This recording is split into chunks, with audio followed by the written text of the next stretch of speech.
أعوذ بالله من الشيطان الرجيم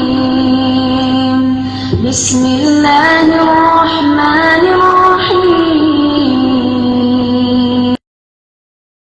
آپ صلی اللہ علیہ وسلم کے صحابی ہیں عامر بن ربیعہ رضی اللہ تعالیٰ عنہ اور سہل بن حنیف رضی اللہ تعالیٰ عنہ۔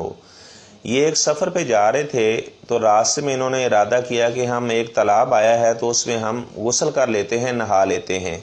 تو سہل بن حنیف رضی اللہ تعالیٰ عنہ نے جب اپنے کپڑے اتارے تو ان کا بدن بہت پیارا تھا۔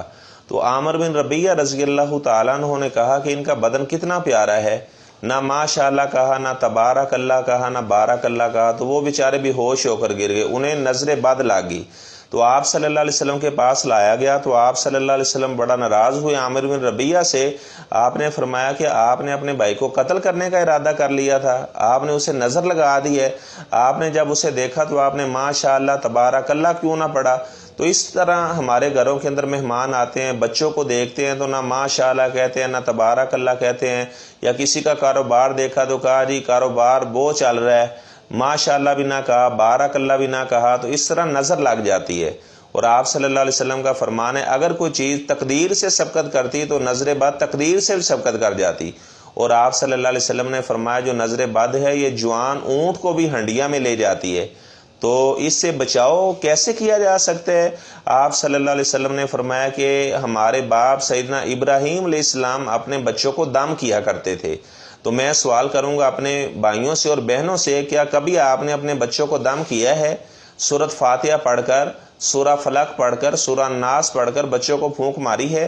اور ابراہیم علیہ السلام جو دم کیا کرتے تھے، آپ صلی اللہ علیہ وسلم بھی اپنے نواسوں کو، حضرت حسن رضی اللہ تعالیٰ عنہ، حسین رضی اللہ تعالیٰ عنہ کو وہ کلمات پڑھ کے دم کرتے، وہ صحیح بخاری میں موجود ہے۔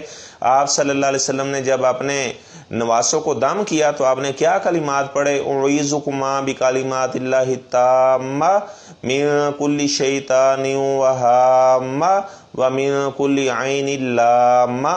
اس کے ساتھ آپ سورہ قلم کی آخری دو آیات بھی ملا لیں، اپنے بچوں کو دم کریں۔ جو بھی آپ کے بچوں کا مسئلہ بنا ہوا ہے، پڑھائی میں ان کا دل نہیں لگتا یا کوئی اور معاملہ بنا ہوا ہے، آپ کا کاروبار بہت چلتا تھا، کسی کی نظر لگ گئی، تو یہ دعا پڑھنے سے اللہ تعالیٰ نظر بد کو دور کر دیں گے۔ اللہ تعالیٰ ہمیں آپ صلی اللہ علیہ وسلم کی تمام بتائی ہوئی باتوں پر عمل پیرا ہونے کی توفیق عطا فرمائے۔